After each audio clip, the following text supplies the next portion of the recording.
다 같이 묵도하심으로 수요 예배를 함께 드리겠습니다.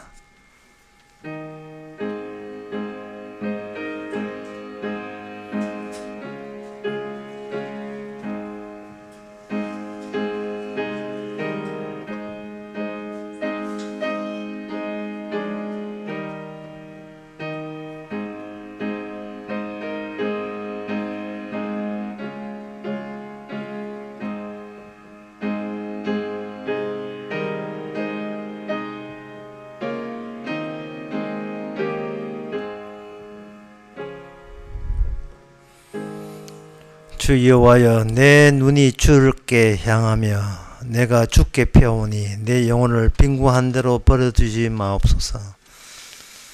하나님은 항상 우리의 마음이 세상 쪽으로 향하지 말고 주님께로 향하고 난 뒤에 다시 세상 쪽으로 향하여 이 세상에서 주님이 어떤 수모를 당했는지를 한시도 잊지 말게 하옵소서. 예수님 이름으로 기도합나이다. 아멘. 찬송가 123장 합시다.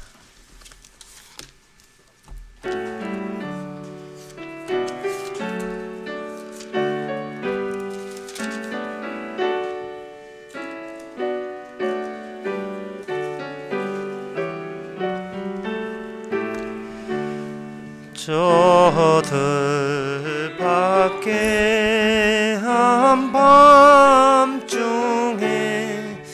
양틈에 자든 목자든 전사들이 전하여 준 주나신 소식 들었네. 노엘 노엘 노엘 노엘 이스라엘 왕이 나셨네. 저 동방에 별 하나가 이상한 빛을 비추어 이 땅 위에 큰 영광이 나타날 징조 보였네.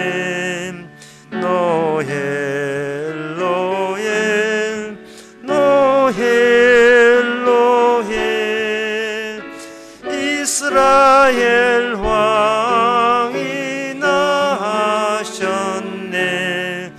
그 한 별이 베들레헴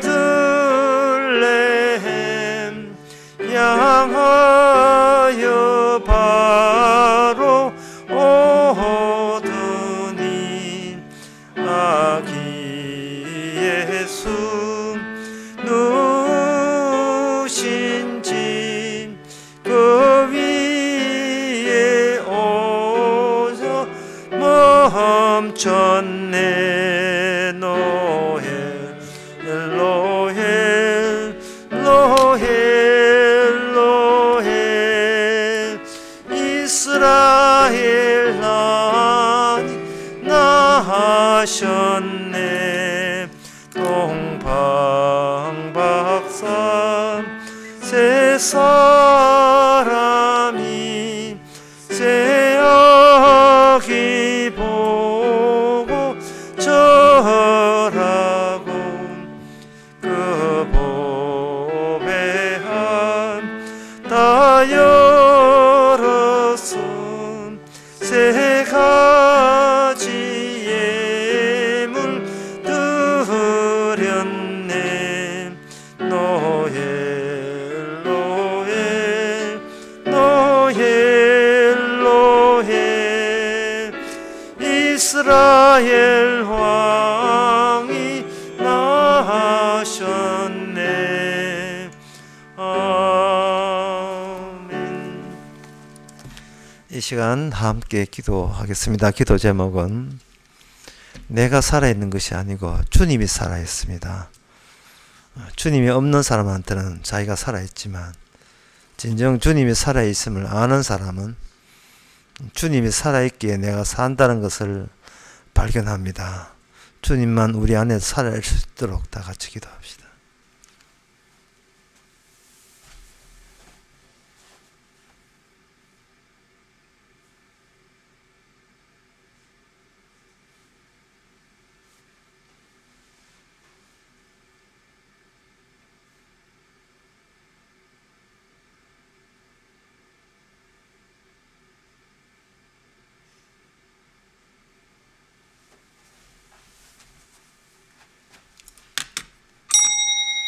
하나님 아버지, 혼자 살지 말게 해주시고 홀로 살지 말게 하옵소서.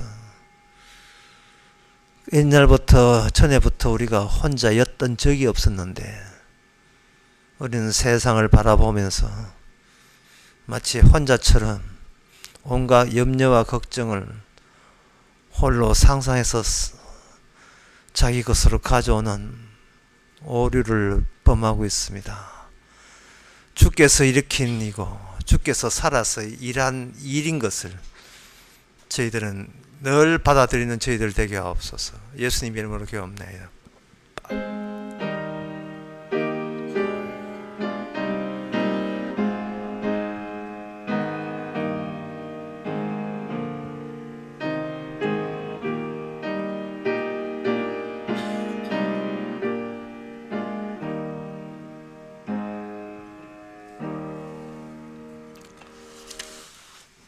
하나님의 말씀은 요엘 3장 9절에서 13절까지입니다.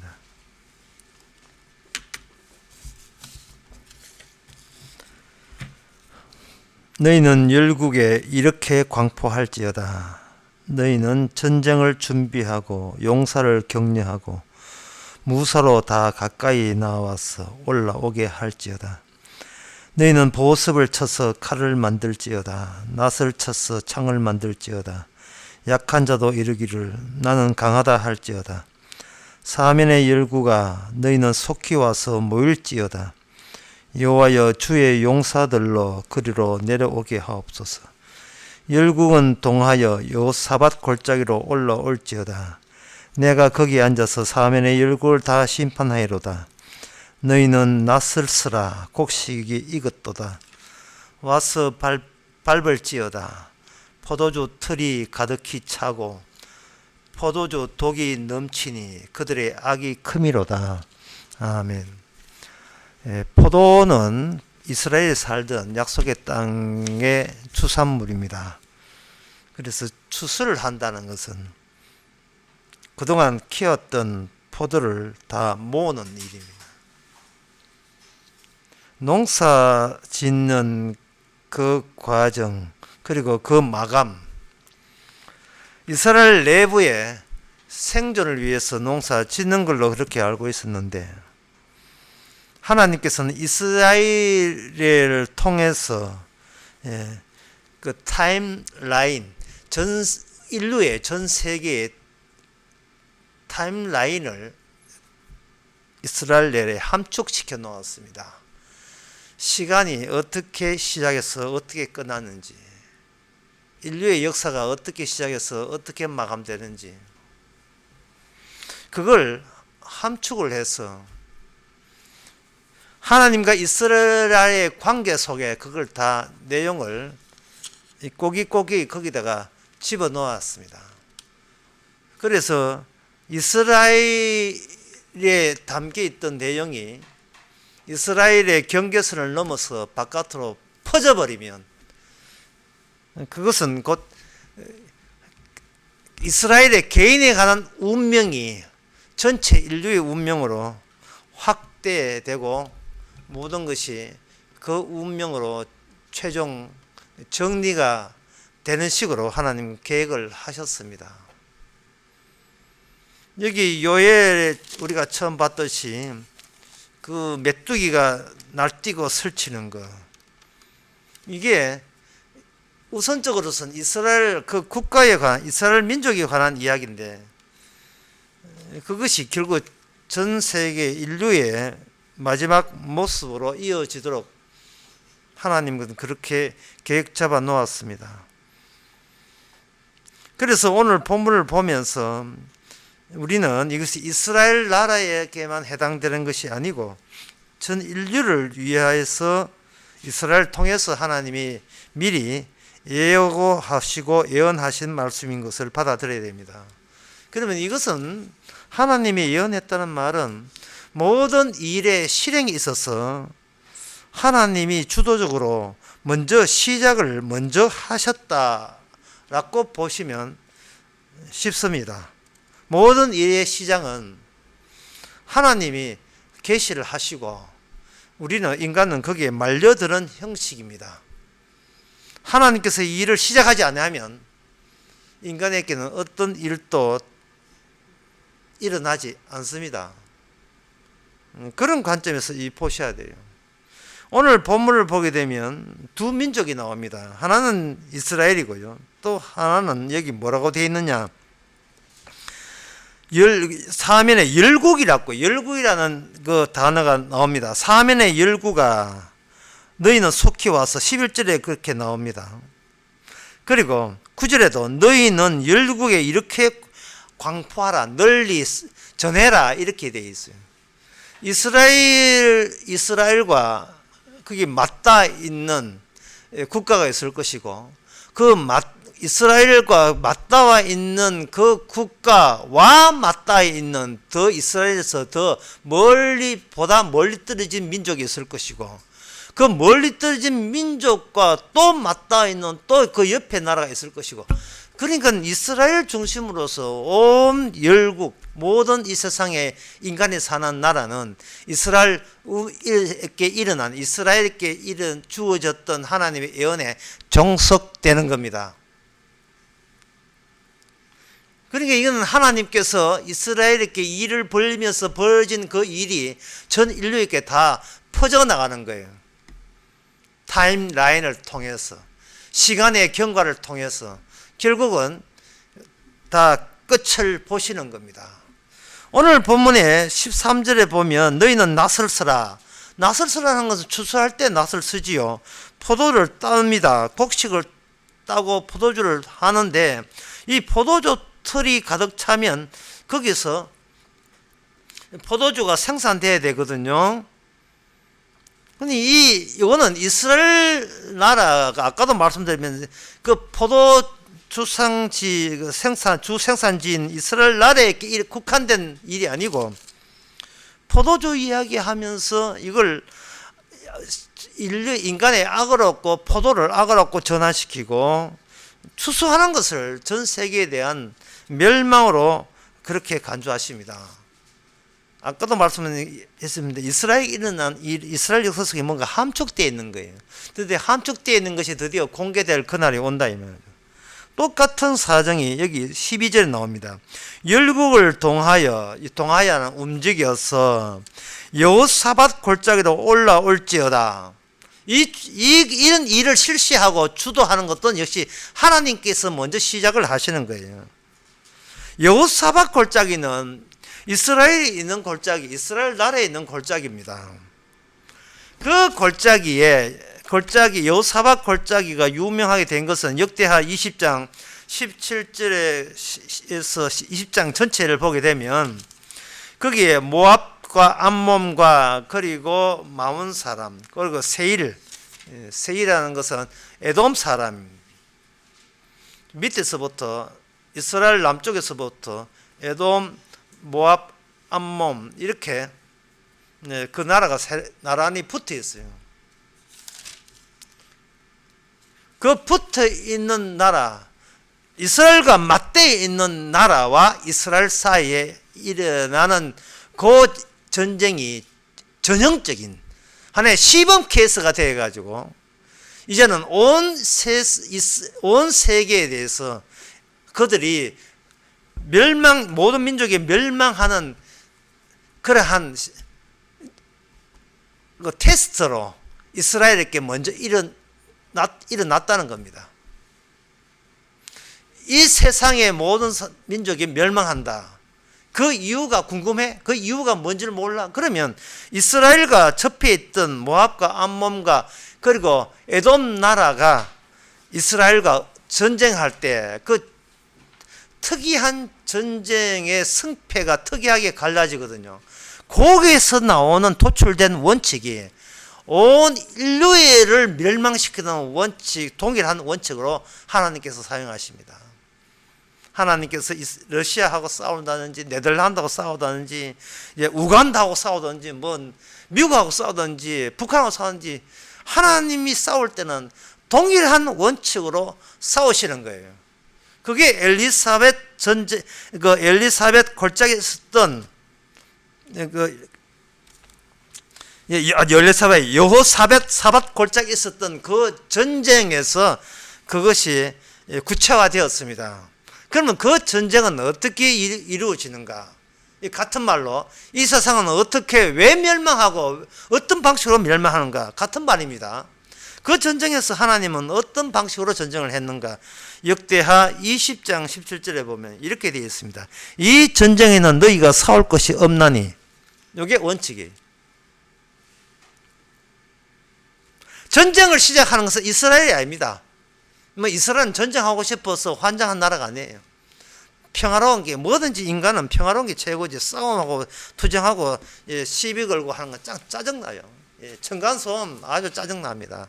그냥 네 조용하고 내 조용하면 돼. 제일 좋아요. 그러나 하나님께서 층간소음을 이렇게 해버리면 이게 어쩔 수 없이 붙어야 되는 겁니다.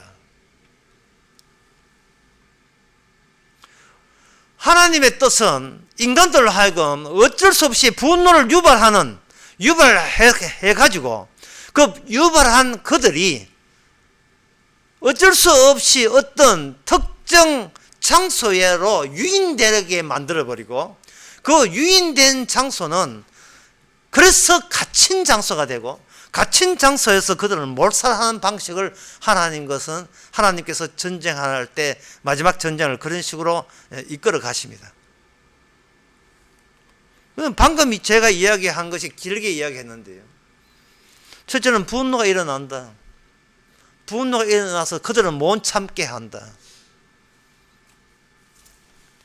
그래서 그들은 자발적으로 전쟁을 안 익히고 싶어도 일어나게 만들어서 화가 난 상태에서 몰려온다.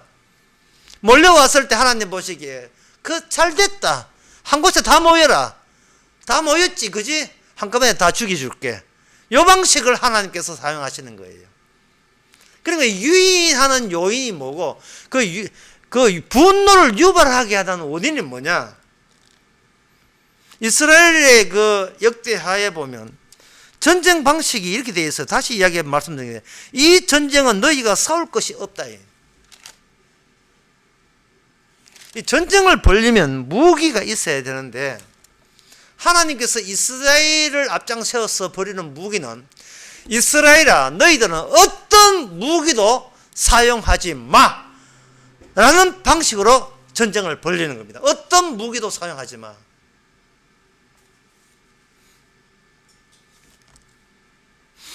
그러니까 얼렁 들으면 이스라엘 사람으로서는 이스라엘 백성으로서는 굉장히 기분 좋은 말이에요. 아무 무기도 없이 그냥 전쟁에 구경 관람하듯이 뒤틀리만 하면 되니까 얼마나 좀 신바람 난 이야기겠습니까? 그런데 이 말은 나에게 아무 무기를 가지면 안 된다는 거예요. 이 전쟁은 너희가 싸울 것이 없다. 1번 기분 좋지요. 똑같은 말씀입니다. 너는 너를 지킬 무기를 갖지 마라. 두 번째 와가서는 기분이 사해집니다. 갑자기 웬 불안과 초조가 일어납니다.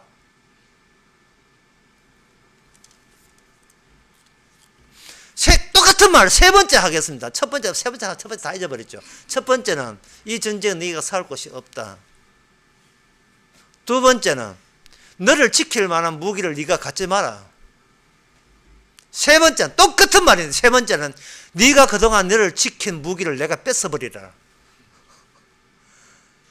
첫 번째 일단은 기분 좋았는데 두 번째 기분이 사해지다가 세 번째는 오면요, 그 이스라엘 쪽에서 도리어 하나님께 화를 냅니다.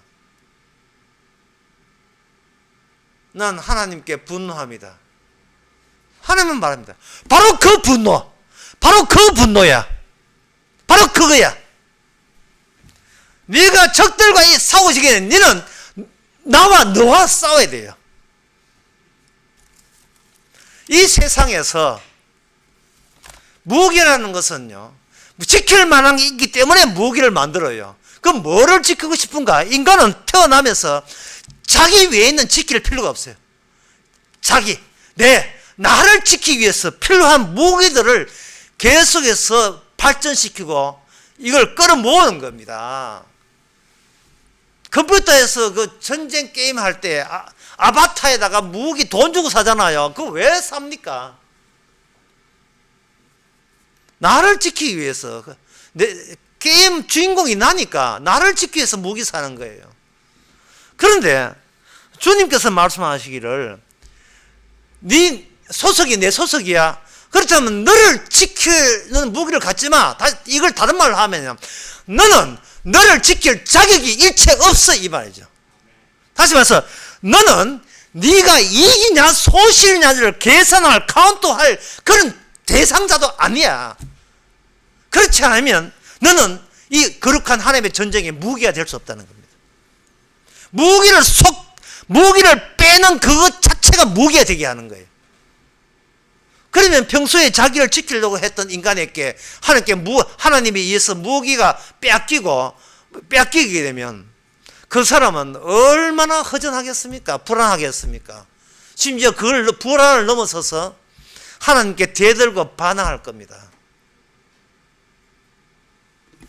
이게 여호사밧 전쟁, 여호사밧 골짜기에 모든 인류를 유인시켜서 한꺼번에 완전히 작살내는, 멸망시키는 그 작전에 이스라엘이 여기에 참전하게 되는데, 역대하 20장에는요 이스라엘이 뭣도 모르고 그렇게 됐어요. 뭣도 모르고 이것이 우리 이스라엘 지키기 위해서 하나님이 이렇게 한 것이 있었지. 옛날에 나중에 전 세계 멸망할 때 이 원칙을 그대로 사용한다는 사실을 이스라엘은 그건 생각도 못했습니다.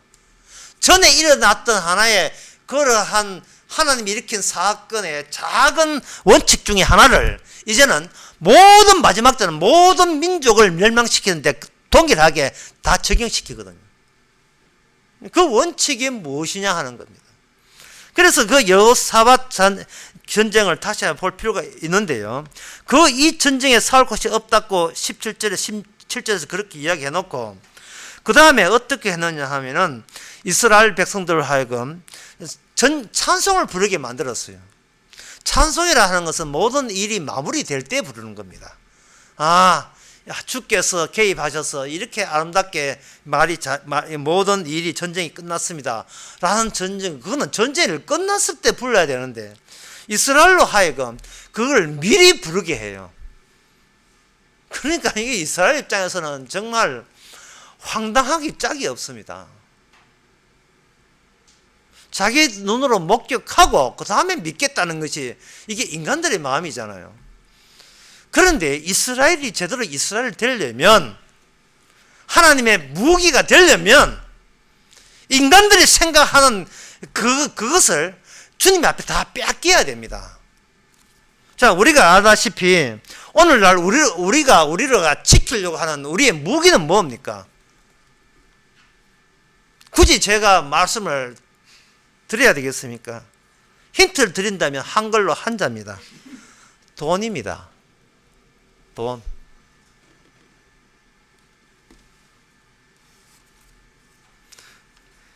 그 돈 이전에, 돈이라는 이것은 오늘날 자본주의 사회에 따라 돈이 무기지만요, 옛날에 사적인 자기 육신을 지키는 그 무기의 방법에 대해서는 마태복음 26장 51절에서 52절에 잘 나와 있습니다. 하나님과 그 제자들 사이의 문제, 그거는 옛날에 이스라엘과 하나님 사이의 문제를 그대로 하나님께서는 그 원리를 유지시키고 줍니다. 51절 읽어보면 예수님을 체포하러 거기 로마 군대가 왔어요. 왔을 때 예수님을 밤에다가 체포하려고 했습니다. 예수와 함께 있던 자 중에 하나가 손을 들어 금을 빼어 대제사장의 종을 쳐 그 귀를 떨어뜨리니, 예수님을 밤에 체포하는데 대제사장의 소속의 그 경찰, 요새는 경찰이 와가지고 예수님을 체포하려고 할 때에 그 함께 있던 자가 베드로입니다. 누가 보면 베드로가 되어 있어요. 그 베드로가 칼을 빼었어. 제사장의 종을 쳐서, 이름이 말고인데 말고의 종을 귀를 떨어뜨렸습니다. 이에 예수께서 이르시되 내 금을 도로 집에 꽂아라. 금을 가지는 자는 다 금으로 망한다 되어 있어요. 금을 가지는 자는 금으로 망한다. 그런데 오늘 요엘 3장에 보니까 전쟁을 준비하고 이스라엘아 주변 나라에게 야 전쟁해라, 너희들 군사들 빨리 일으켜라 해놓고 이스라엘 자체적으로 전쟁을 준비하기 위해서는 평소에 농사 짓던 보습을 쳐서 칼을 만들고 10절에 낫을 쳐서 창을 만들지어다 이랬어요. 본격적으로 이스라엘과 다른 나라가 전쟁한다는 겁니다. 보습이나 창이라 하는 것은 보습이나 낫이라 하는 것은 자기의 생존을 자기 방식으로 자기를 지키기 위해서 농사 지을 때 필요한 농기구잖아요. 농기구를 가지고 칼로 그걸 전쟁 무기로 만들어라 이 말입니다. 그러면 이런 지시는 누가 이런 지시를 누가 지시하고 누가 이런 일을 누가 시작을 시키냐 하면은 이건 하나님이 시작한 거예요. 이스라엘아, 너는 너 약속의 땅에서 밥 먹고 사니 그렇게 좋으냐? 좋습니다. 이 땅에 살고 싶습니다. 하나님께서 이스라엘 이제는 너희들은 이 땅에 사는 게 너희들의 사명이 아니라 전쟁해야 될 민족이야 라는 것을 이스라엘의 그 본연의 자세로 본연의 모습으로 되돌아가게 하는 거예요. 너희들은 전사가 돼야 돼. 생존자가 되는 게 아니고 네가 밥 먹고 사는 게 문제가 아니고 전사가 돼야 돼. 하나님의 입장에서 이름대로 이스라엘 싸워야 될 민족이다 이 말이죠. 오늘날 우리는요 이 땅에 싸우려고 살지 않습니다. 그냥 내 몸 하나 근사하고 그냥 밥 먹고 살려고 하는 거예요. 그래서 우리는 평화를 원합니다. 내 조그마한 노동의 대가만 얻으면 뭐 이렇게 크다지 뭐 나쁜 죄 안 졌고 죄 안 지고 내 한 노동에 내 밥벌이 하면 뭐 사는 게 뭐 있어, 그게 좋지. 그러나 주님께서는 네가 누구 마음대로 인간의 본질은 그게 아니야 라고 이야기하시는 거예요.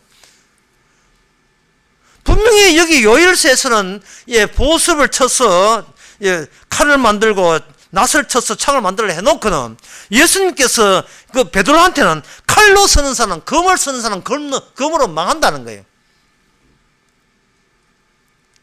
전쟁 무기의 방식이 신약에 오면서 점점 더 인간들이 자기 신체를 지키는 방식을 넘어서는 거예요. 마태복음 10장 34절 37절에 보면 예수께서 내가 세상에 화평을 주러 온 줄로 생각하지 말라. 화평이 아니요 금을 주러 왔노라. 여기서도 금이 나와요. 그러면 금이라 하는 것은 나를 지키기 위해서 필요한 것이 칼이고 금이다. 누구나 그렇게 하는 거예요. 그러나 주님께서는 너를 지키기 위해서 금을 주는 게 아니고 예수님이 하시고자 하는 그 일을 지키기 위해서 필요한 무기가 새롭게 너희를 통해서 하나님 다음을 지키는 그 무기를 가지고 새롭게 너희들에게 제공될 것이다. 그런 뜻이에요. 어쨌든 간에 평화는 없습니다. 여기서 불화를 일으켜냈어요. 불화를. 그렇게 뭐 뜻이냐 하면 화평이 아니고 전쟁을 일으키는데 35절 마태복음 10장 35절 내가 온 것은 사람이 그 아비와 그 아버지와 아들과 싸운단 말이에요. 딸이 그 어미와 집꼬라지 하고는 뭐 엉망진창이죠. 그 다음에 며느리가 시어머니가 불화하게 합니다.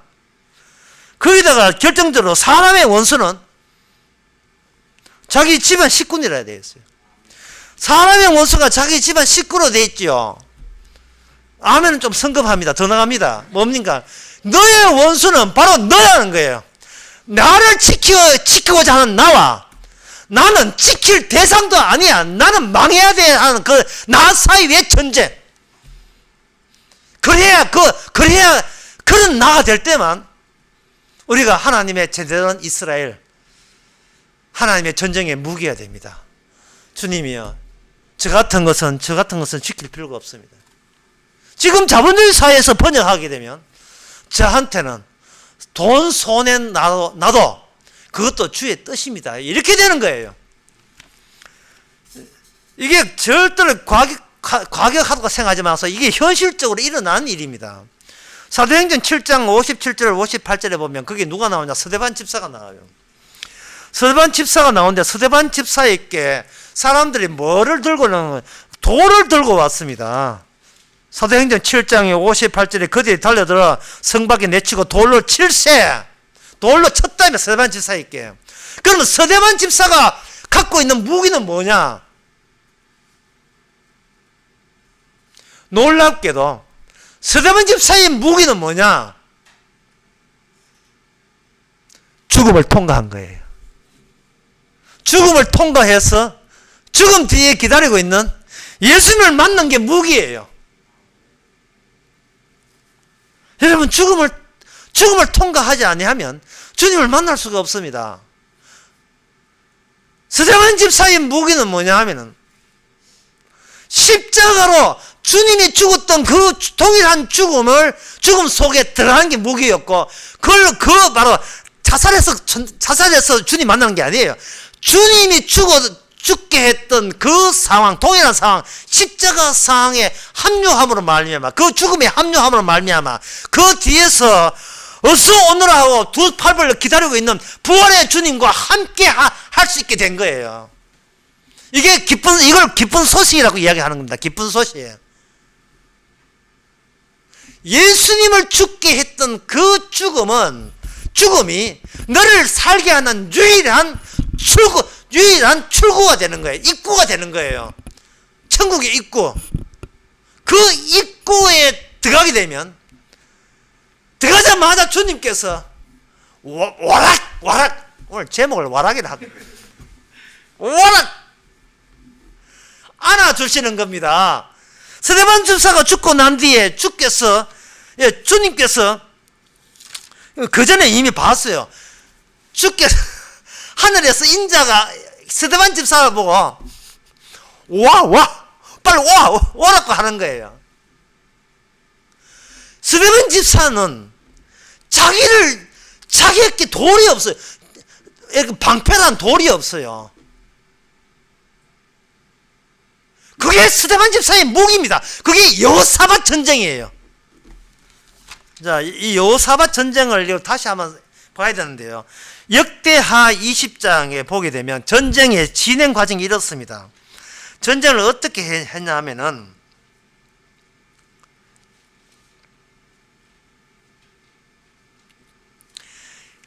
일단 22절에 그 노래와 찬송을 시작할 때 여호와께서 복병을 두어 유다를 치러 온 암몬 자손과 모압과 세일 사람들을 치게 하심으로 저희가 패하였으니, 곧 암몬과 모압 자손이 일어나 세일산 거미를 쳐서 진멸하고, 하나님의 방식은 암몬과 모압 자손이 누굴 치느냐? 같은 편인 세일사 거미를 쳐서 진멸하고, 세일 거미를 진멸한 뒤에 저희가 피차 사륙한지라.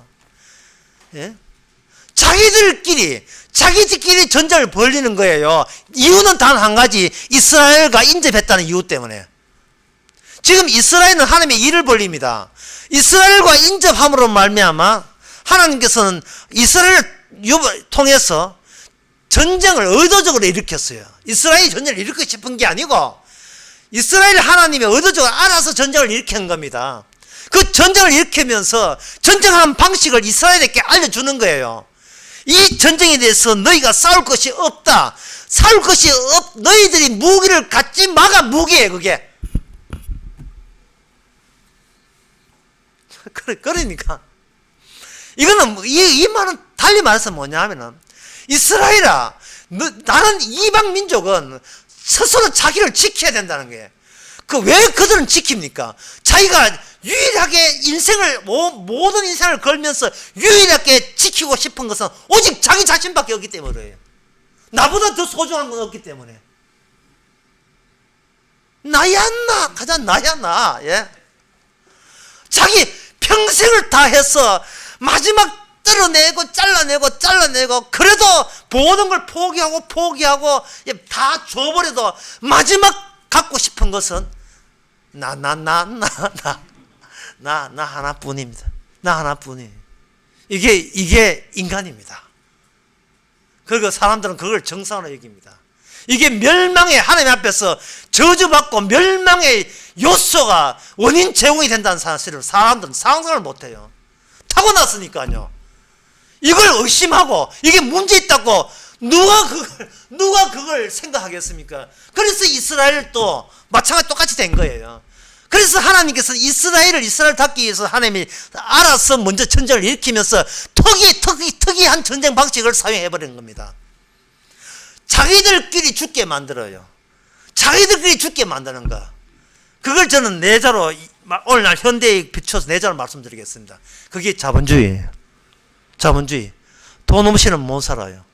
돈 없이는 못 살기 때문에 돈을 벌기 위해서는 사기를 치고 사기당하고 또 사기치고 사기당함으로써 사기수법을 알아서 그 사기수법 가지고 남은 또 사기치고 사기당해 본 자만이 사기를 칠 수 있어요. 이 세상의 모든 관계는 모조리 돈의 관계입니다. 그러니까 마태복음 10장에다가 이걸 인용하게 되면요, 딱 들어맞는 이야기예요. 내가 세상에 화평을 주려 한 것이 아니고 불화를 주러 왔다. 검을 주러 왔다. 내가 온 것은 사람이 아들이 그 아비와 도무지 때문에 싸우고, 딸이 그 어미와 도무지 때문에 싸우고, 며느리가 시어머니가 도무지 때문에 불화하고, 사람의 니의 돈 문제에 관해서 니의 원수는 니 집안 식구니라. 딱 들어맞죠. 그런데 더 뒤에 나가서 아비나 어미나 나보다 더 사랑하는 자는 내게 합당치 않대.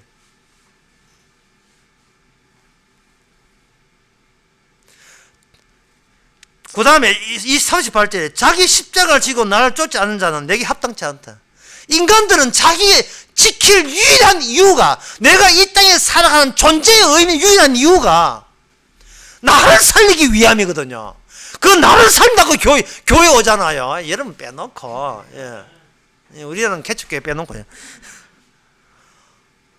주님께서 제발 너는 평생을 살면서 손해봤다 이익봤다는 생각을 하지 마. 그래서 성도에게 성령을 받았다는 말은 좀 다른, 좀 투박한 예를 들자면, 자기가 권총을 가지고 이렇게 늘 이거 관자놀이에 겨누고 있는 겁니다. 그러니까 내가 나를 지킬 마음 있으면 총으로 쏴버려야 돼요. 성령으로 얘를 쏴버려야 돼요. 왜냐하면 내가 나의 구원을 방해하기 때문에, 내가 나의 구원을, 주께서 시작한 구원을 내가 발목을 잡아요. 아무리 십자가 보험이 좋지만 뭐 그런다고 돈 생기냐? 이럴 때 죽어버려야 있는 인간아. 주님께 다시 할게요. 주님이 벌린 일은 뭐냐? 우리에게 분노를 유발해가지고 결국은 나를 살리기 위해서는 예수님을 죽여버려! 죽이도록 모이는 그 장소가, 그게 여호사밧 골짜기예요. 하나님과 정면으로 1대1로 마주해서 대통 전쟁을 벌리는 그 장소. 지금 그 장소가 오늘 매일 우리가 거주하는, 일하는 그 직장과 가정이에요. 교회입니다.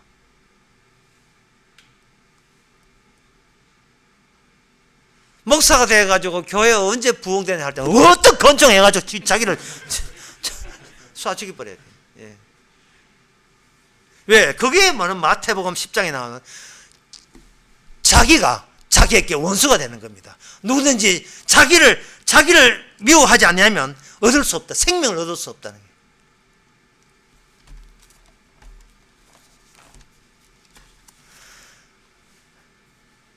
무기가 두 종류가 있는데요.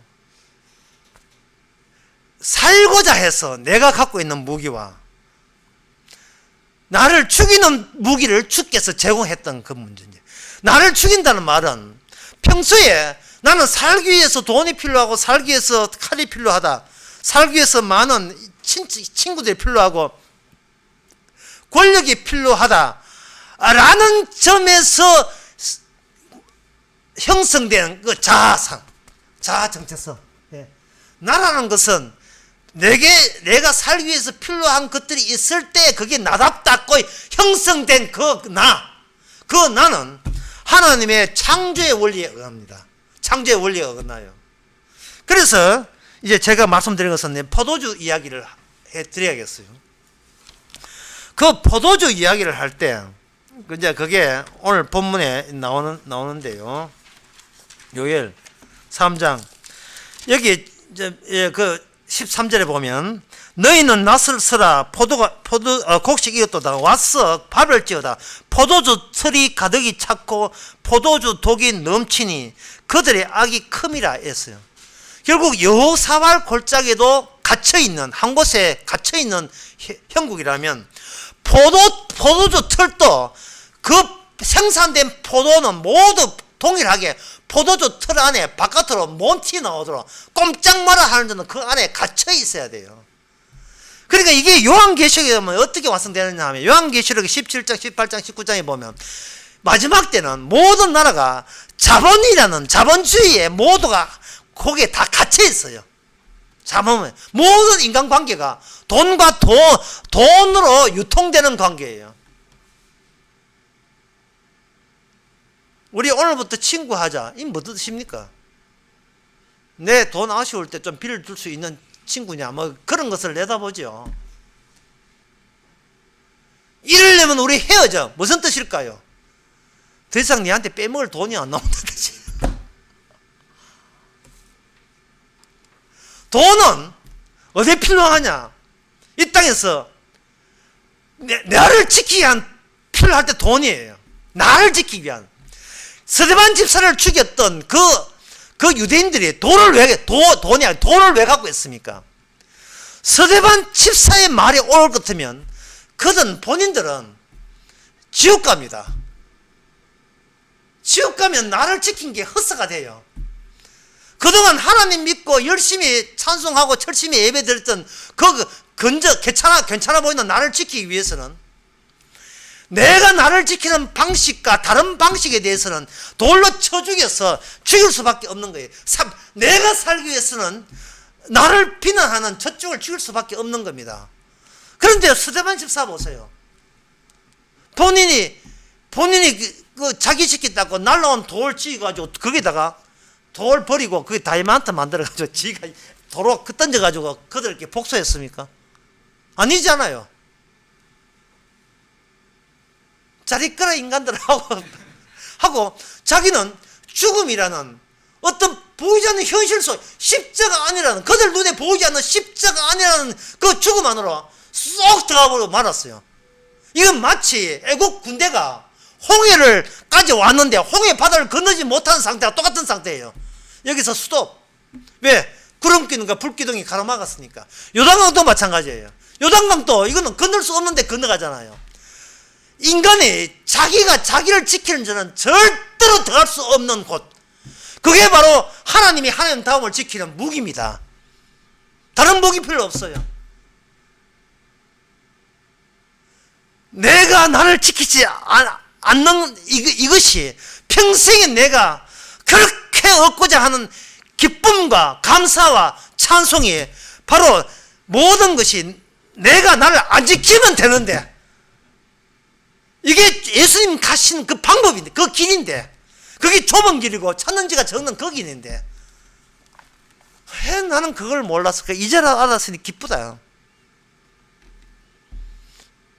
그게 바로 무기입니다. 주님이 갖고 이 땅에 사용했던 그 무기를 이제는 성령을 통해서 자기 백성에게 그걸 제공해 주신 거예요. 누구한테? 서대반 집사한테. 그래서 서대반 집사는 그 무기를 사용했습니다. 죽여라. 그것도 주께서 유인한 유발시킨 그 분노를 가지고 나를 죽여라. 그게 바로 오늘날 하나님의 전사입니다. 우리는 영적 싸움을 하고 있는 거예요. 그게 사도 바울이에요.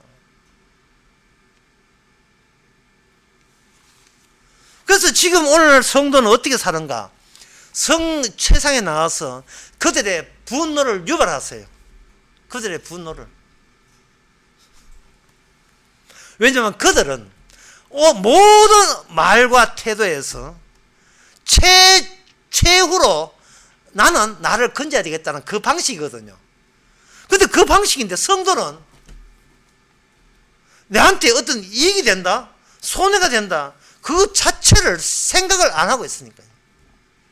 왜 생각을 안 하냐? 우리 인간성이 좋습니까? 아닙니다. 주님께서 세상을 치기 전에 먼저 성령을 통해서 우리를 치기 때문에 그래요. 우리가 갖고 있는 무기를 우리를 뺏어가 버립니다. 이거 얼마나 귀한 돌인데. 기차를 타면서 65세 이상은 이게 30분 할인이 되는 겁니다. 그런데 바쁘다 보니까 그 65세 이상 그 표시를 안 해가지고 돈이 8,000원 날라갔어요. 그 순간 망했다, 아깝다, 나 같은 인간은 이제 죽어야 돼, 네 이상은 돈 8,000원 나갔으니까 살 의미도 없어 라고 생각해보면, 누가 그렇단 말이에요. 그런 일이 예를 들어서 하는 게, 그렇다 해보면 평소에 내 소위 예수 믿는다, 십자가 주여 감사합니다, 찬양합니다 하는 이 모든 것은 다 거짓된 것이고, 평소의 사고방식은 역시 돈이 있어야 이게 살맛이 난다. 나는 내 돈 가지고 내가 지킬 거야. 그것이 뭔가 하나님께서 개입해서 뺏어버릴 때 자기의 본색이 그대로 노출되는 거예요. 하나님의 원수가 따로 있는 게 아니라 내가 원수였구나. 내가 주의 전쟁에 방해물이었구나. 베드로가 칼을 쥐고 의분에 의해서 예수님을 체포하는 자를 말루의 길을 뺐지만, 주님은 누굴 나무라는 것이 아니라 베드로를 나무라는 거예요. 네가 이 예수님의 무기를, 너는 지금 완전히 나의 무기를 오해하고 있다 이 말. 뭐 지금도 칼들로 설친다고. 지금이라도 그러면 지금 하늘나라 군대가 뭐 없는 줄 아냐? 지금도 나를 십자에서 빼내려면 언제 올 수 있다. 그러나 그래가지고는 천국을 이루는 원칙이 그 천국에 갈 수 있는 구원의 방식이 뭔데요?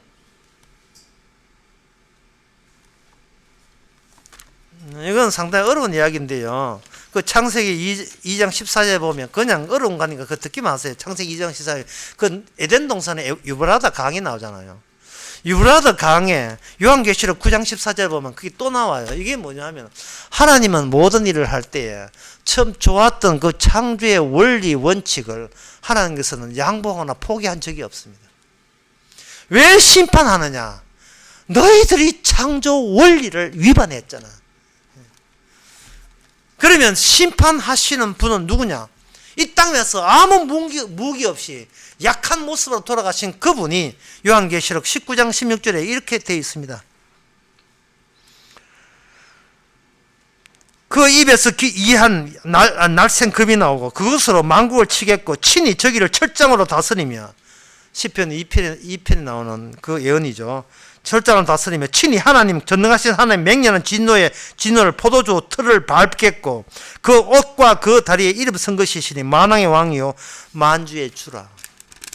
창조의 원래 자체이신 예수님께서 이 세상을 향하여, 너희는 시금방지게 하나님이 창조한 세상에 살면서 창조의 그 원리, 에덴 동산의 그 원리를 너희들이 위배했기 때문에 이 땅에 오신 창조주가 너희를 사정없이 짓밟아 버리겠다.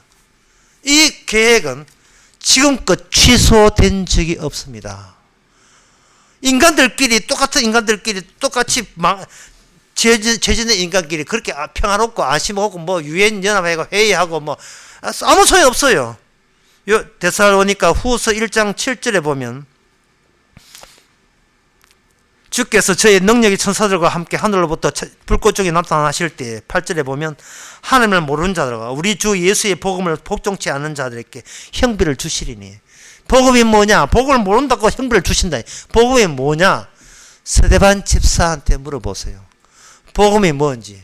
복음은 하나님이 자기를 지키기 위한 무기가 되는 거예요. 십자가의 정신. 그래서 성도한테는 기쁜 소식은 그 주님이 죽었던 동일한 방식, 다시 말해서 세상 자기를 지키는 자들로부터 분노가 유발되어서 살해당하신 그 방식, 미움받는 그 방식, 그 방식에 의해서 죽임을 당한 자는 그 죽임을 당하자마자 죽겠어. 와락! 내가 영원히 너와 함께 있을 것이다. 생명의 나라에 있을 것이다. 어서와! 이곳이 바로 창조의 원리가 그대로 완전히 살아있는 천국이야. 라고 여러분을 반길 것입니다. 자살한다고 구원되는 거 아니에요. 주께서 여러분들을 작동해서 여러분들로 하여금 세상에 밉상받고, 심지어 더 중요한 건 내가 나한테 밉상받는 방식으로 아무것도 없이 손해될 필요도 없고 걱정 염려할 필요도 없이 그냥 주께서 매일같이 죽이시는 대로 주의 무기로서 주의한테 이끌리면 도착 지점이 바로 예수 안, 십자가 안, 성령 안 천국입니다. 기도하겠습니다. 하나님 아버지, 그냥 우리가 살기 위해서 십자가 피 믿으면 된다는 그 발상이 얼마나 마귀적이고 기어이 자기가 자기를 지키는 얕은 속임수인 것을 이제는 깨닫게 해주시고, 주께서 유발하신 모든 것이 더 이상 우리를 지킬 무기가 아예 필요치 않음을 오히려 기뻐하고 감사하는 저희들 되게 하옵소서. 예수님 이름으로 기도합나이다. 아멘. 찬송가 125장 합시다.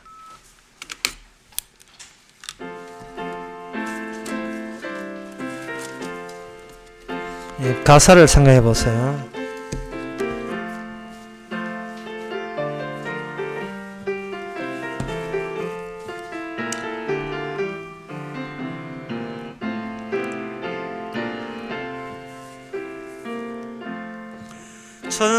천사들의 노래가 하늘에서 들리니 상바들이 기뻐서 메아리 쳐 울린다. 영광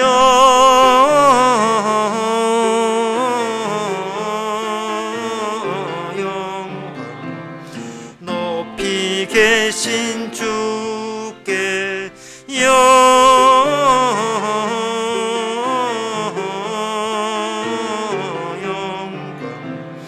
높이 계신 주님께. 한밤중에 목자들 저희 양떼 지킬 때 아름다운 노래가 청아하게 들린다. 영광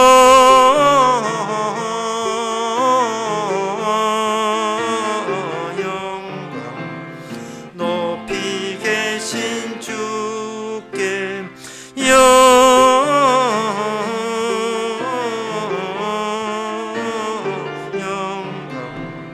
높이 계신 주님께. 베들레헴 달려가 나신 아기 예수께 구로 경배합시다. 탄생하신 아기께 영광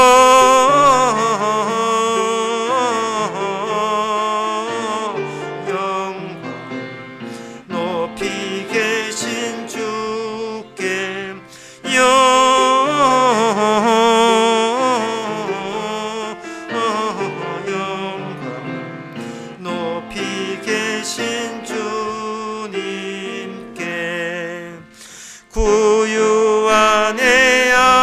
깊게 천사 찬송하였다.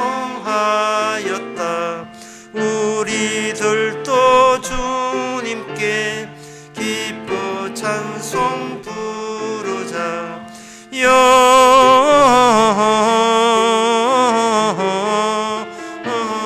영광을 높이 계신 주께